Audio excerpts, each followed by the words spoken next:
Start हो गया, चलिए। ओके। जैसा कि बच्चे जानते हैं, पिछले क्लास में आप लोगों को मैंने वीडियो भेजा था ग्रामर में टेंस का आपको 2-3 समय पढ़ाया था, present indefinite and present continuous, जो कि आपको मैं पढ़ा दिया था। आज हम आपको पढ़ाने जा रहे हैं प्रेजेंट परफेक्ट टेंस। आज हम आपको पढ़ाने जा रहे हैं प्रेजेंट परफेक्ट टेंस, जो आपके सिलेबस में दिया हुआ है और आपको ये ध्यान रखना है। सबसे पहले आप ध्यान रखिए, प्रेजेंट परफेक्ट टेंस में आपको क्या करना होता है।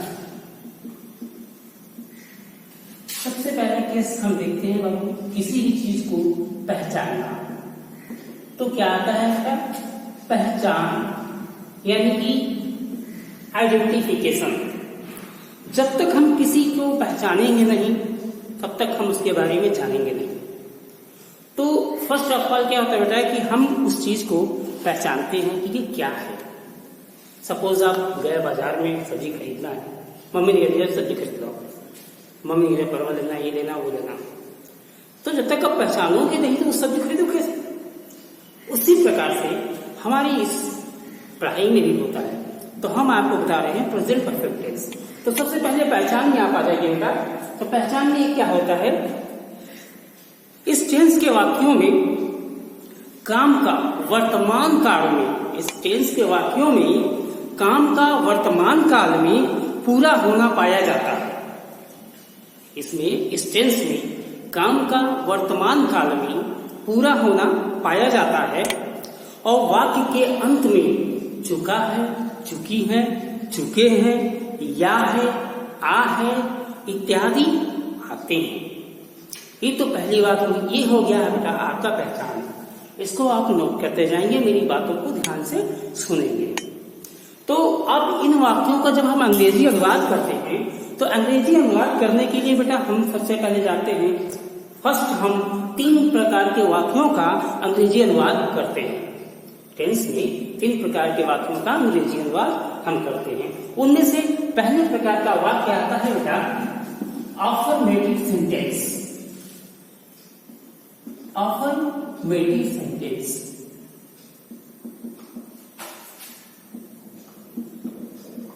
Affirmative sentence. अब अफर्मेटिव सेंटेंस मीन्स सकारात्मक वाक्य। आप हिंदी में कर सकते हैं बेटा सकारात्मक वाक्य। अब सकारात्मक वाक्य इस प्रकार, यानी कि इस प्रकार के वाक्यों का जब अंग्रेजी अनुवाद करते हैं तो हम एक फार्मूला पुट करते हैं बेटा। जिस प्रकार से आप लोग मैथ में एक फार्मूला पुट करते हैं, जस्ट लाइक दिस, हम लोग अंग्रेजी वाक्य में बदलने के लिए हम एक फार्मूला इन्वेंट किए हैं।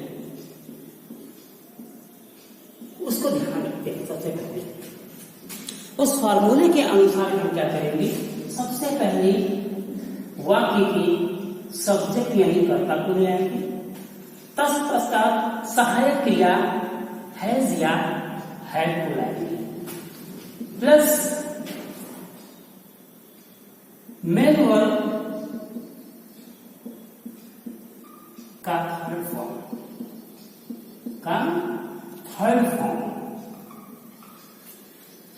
तब आता है बेटा ऑब्जेक्ट, तब आता है बेटा कॉम्प्लीमेंट। इसी के आधार पे हम वाक्य का ट्रांसलेशन करते हैं। आपको सबसे पहले इस वाक्य को पढ़ के ध्यान में रखना होगा कि सब्जेक्ट प्लस सहायक क्रिया हैज या है, या तब उसके बाद हम मुख्य क्रिया यानी कि जो कार्य होता है मुख्य क्रिया का थर्ड फॉर्म ले आते हैं। उसके बाद ऑब्जेक्ट प्लस कॉम्प्लीमेंट लेके आते हैं। अब इस प्रकार से आप ये जान जाइए कि जैसे हम एक वाक्य आपको कहते हैं, राम स्कूल जा चुका है। राम स्कूल जा चुका है। तो आप ध्यान दीजिए, जैसा कि हम आपको वाक्य की पहचान में बताए थे कि वाक्य के अंत में चुका है, चुकी है, चुके हैं इत्यादि आता है। और इस प्रकार के वाक्यों में वर्तमान काल में कार्य का पूरा होना पाया जाता है। तो जैसे देखिए इसमें पढ़िए ध्यान से, राम स्कूल जा चुका है, अर्थात वर्तमान काल में यह कार्य हो चुका है। तो इस प्रकार के वाक्यों का जब हम अंग्रेजी में बात करते हैं तो ध्यान दीजिएगा, पहले सब्जेक्ट क्या होगा बेटा? राम। तो हम क्या है? राम। अब ध्यान दीजिए उसके बाद क्या है? सहायक क्रिया, यानी कि हेल्पिंग वर्ब हैज या हैड। तो हैज या हैड को लेना है तो इस बात को हमको ध्यान रखना पड़ेगा कि ही सी इट एवं एक वचनकर्ता के साथ सहायक क्रिया हैज ले जाते हैं। ही सी इट एवं एक वचनकर्ता के साथ सहायक क्रिया हैज का प्रयोग करते हैं। तो यहाँ क्या आ गया बेटा? हैज। अब मेन वर्ब क्या है? जाएगा। तो क्या होगा? गो फर्स्ट फॉर्म में आया, तो गो का थर्ड फॉर्म क्या होगा? Well gone, sorry going to, gone. Ram has gone to school. ये बात आपको ध्यान में आनी चाहिए कि अब क्या बन गया? Ram has gone to school. अब इस प्रकार से आपको ये बात समझ में आ चुकी होगी कि राम क्या है बापू? एक नाम है, यानी कि नेम। हर क्वेश्चन जितने भी आते हैं वो एक वचन में आने हैं, और उसके बाद बहुत सारे नाम भी आते हैं जितने भी। और ध्यान क्या रखेंगे इसके बाद आप एक चीज ध्यान करेंगे क्या? दूसरी चीज,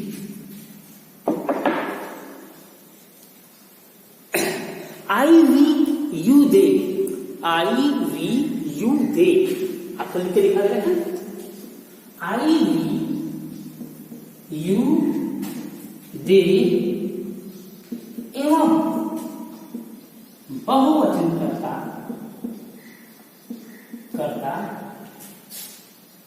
के साथ सहायक क्रिया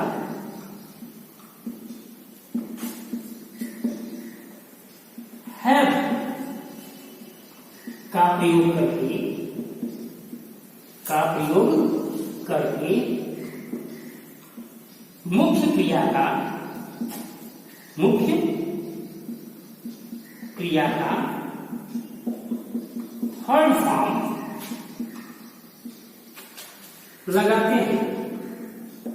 थर्ड फॉर्म लगाते हैं।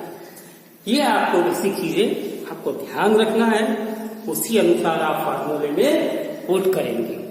ये बात आपको ध्यान रखना है, इसी हिसाब से आप अपने फार्मूले में पुट करेंगे।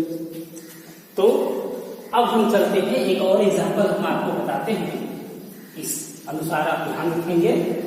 और एक एग्जाम्पल लिखिए, बहुत अच्छा आपको समझ में आ जाएगा। एग्जाम्पल जब करेंगे तो ध्यान रखेंगे इस बात का। तो अगला एग्जाम्पल है,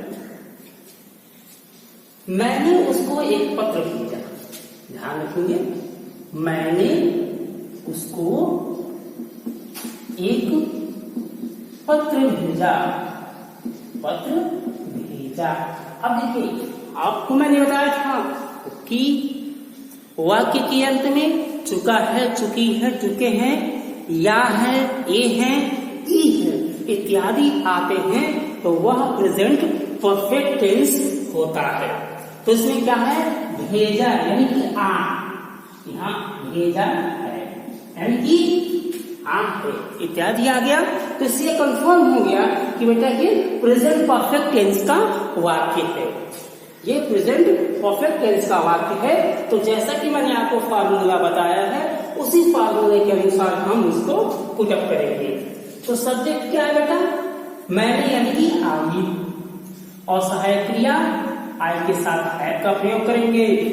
और पत्र भेजा है, ध्यान रखिए, सेंड का थर्ड फॉर्म क्या होता है? Saint. I have sent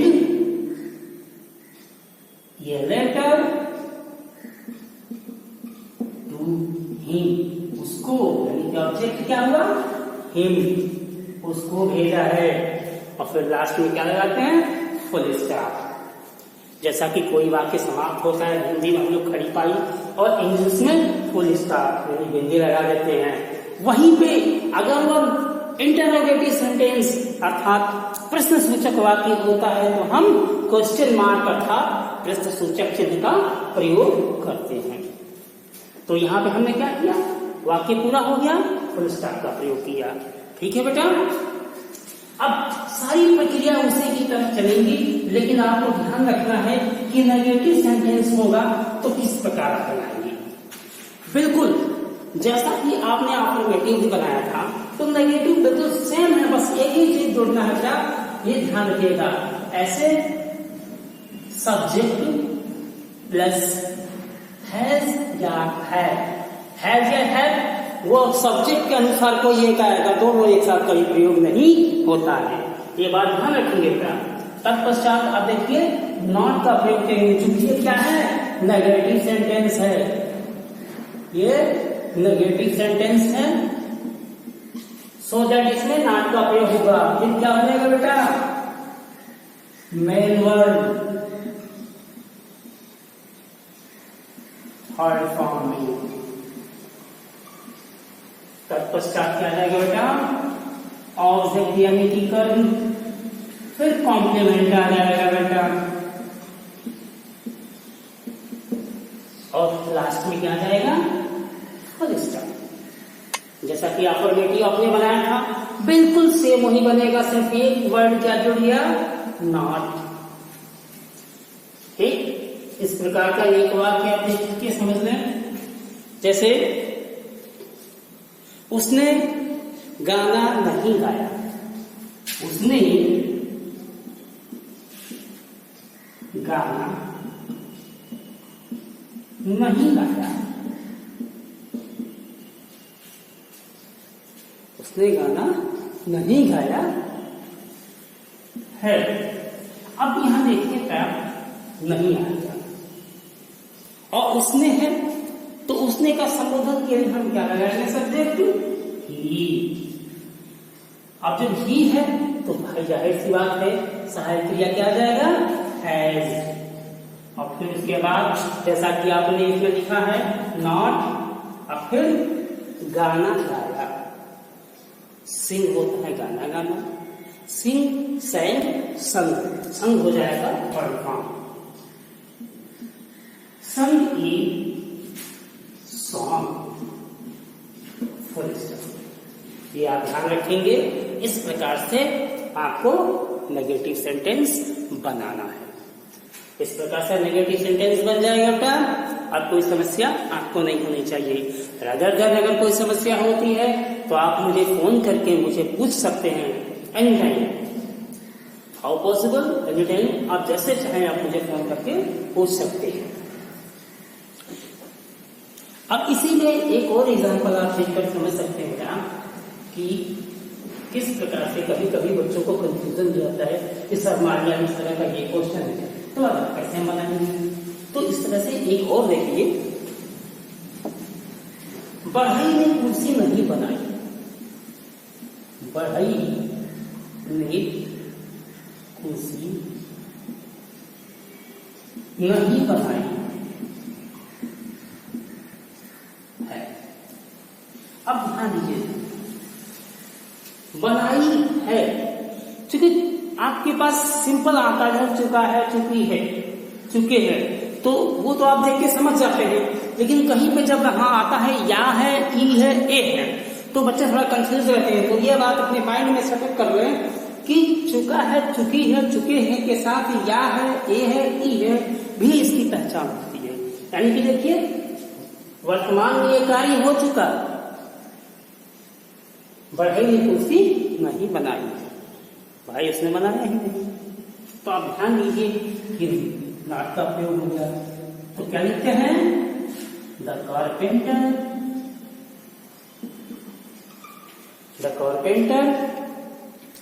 has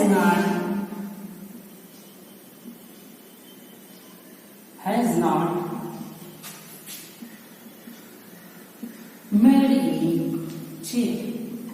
made का फॉर्म मेड होता है तो इस प्रकार से बेटा आप बनाएंगे।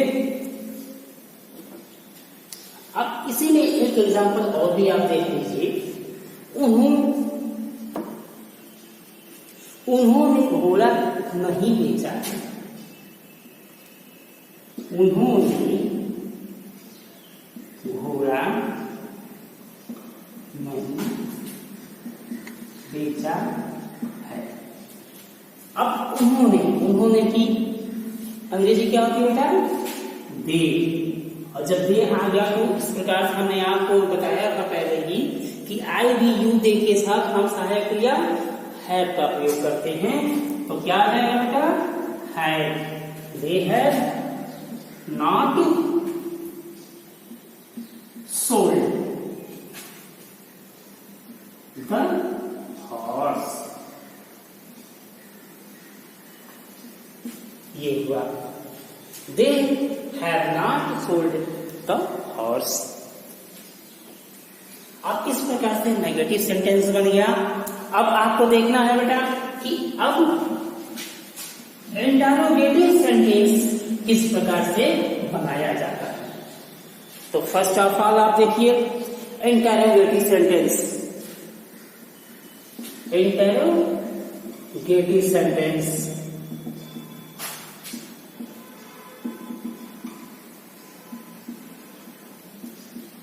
अब इसको बनाने के लिए इसमें विशेष बात ये होती है बेटा कि इंटरोगेटिव सेंटेंस दो तरह से बनता है। सबसे पहला यह आता है बेटा, यह दो प्रकार से बनाया जाता है। यह दो प्रकार से बनाया जाता है। अब पहला आपको यह ध्यान रखना है कि पहला प्रकार क्या होता है। तो पहले ही आपको यह ध्यान रखना है, यदि वाक्य प्रश्नसूचक शब्द से ना शुरू होगी, क्या शब्द से शुरू होगी। यदि वाक्य ऐसे कह सकते हैं क्या से शुरू हुआ हो, तो सबसे पहले इसमें हम वाक्य की सहायक क्रिया को लेकर आते हैं। ऐसे लिख लीजिए, यदि वाक्य क्या शब्द से शुरू हो, तो ऐसे वाक्य को हम किस प्रकार से बनाते हैं। तो सबसे पहले हम लेके आते हैं वाक्य की सहायक क्रिया हैज या हैड। तत्पश्चात क्या जाएंगे बेटा? सब्जेक्ट। उसके बाद मेन वर्ब थर्ड फॉर्म में रहेगा। फिर आ जाएगा बेटा ऑब्जेक्ट। तत्पश्चात आ जाएगा कॉम्प्लीमेंट।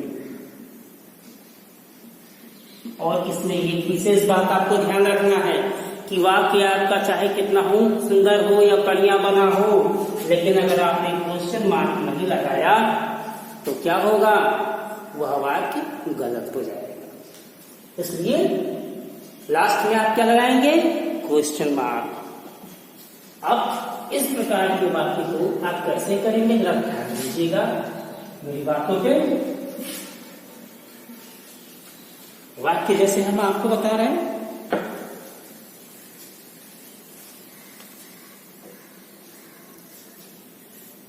क्या उसने अपनी गाय बेच दी है? क्या उसने अपनी गाय बेच दी है? अब यहां रास्ते में क्वेश्चन मार्क, क्योंकि इसने प्रश्न पूछा है क्या उसने अपनी गाय बेच दी है। इस प्रकार के वाक्यों को अभी हमने आपको नियम लिखवाया है, उस प्रकार से हम बनाते हैं। अब चूंकि सबसे पहले क्या आया है, तो सब्जेक्ट के अनुसार यानी कि सब्जेक्ट के अनुसार वाक्य की सहायक क्रिया को हम सबसे पहले लेके आते हैं। अब देखिए, उसने अर्थात ही ही मतलब अब क्या हुआ, ये वचन यानी कि क्या आ जाएगा बेटा, हैज ही सोल्ड हिज काऊ, और लास्ट में क्वेश्चन मार्क, और लास्ट में क्या लग गया बेटा, क्वेश्चन मार्क। सिंपल। थोड़ा सा ध्यान यही देना कि आपको लगता है या कंफ्यूज हो रहे हैं तो उसमें आपने दिमाग में कंफ्यूजन नहीं पालना है। आपको ध्यान दीजिए, अभी आप लोग अफर्मेटिव में है धरा धरा था, लेकिन अब क्या है, इंटरोगेटिव है, यानी कि प्रश्न पूछा जा रहा है। तो ऐसे प्रश्न वाले वाक्यों को हम सहायक क्रिया से शुरू करते हैं। ठीक है बेटा। अब एक और ध्यान दीजिए, एक और मैं एग्जाम्पल आपको बता रहे हैं।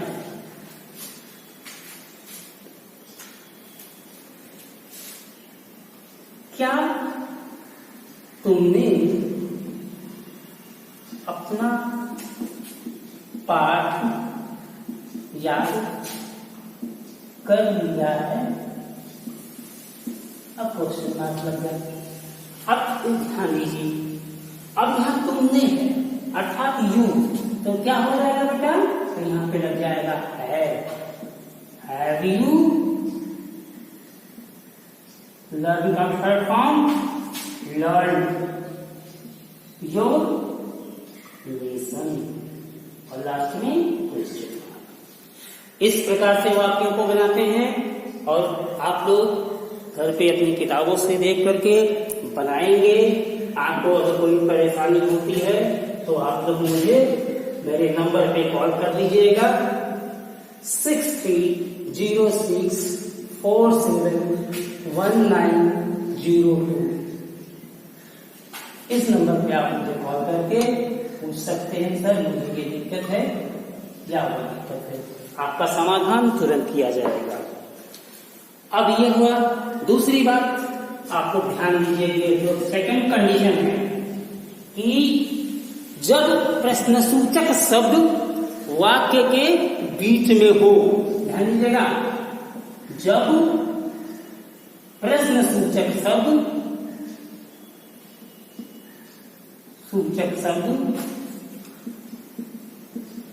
वाक्य के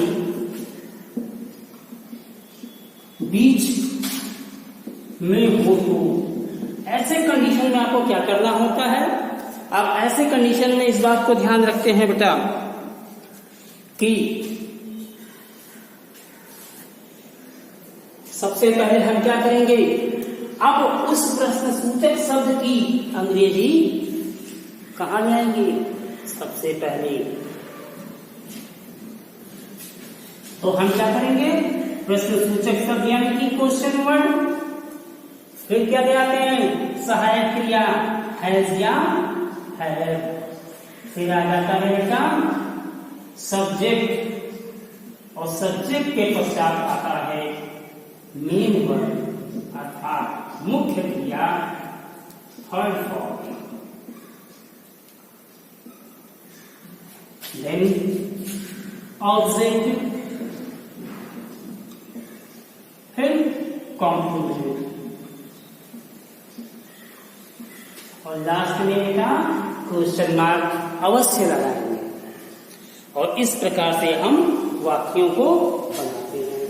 इसमें आप एक एग्जाम्पल देखिए, आपको समझ में आ जाएगा, परेशान मत होइए, थोड़ा सा मेरी बातों को ध्यान से देखिएगा और सुनिएगा।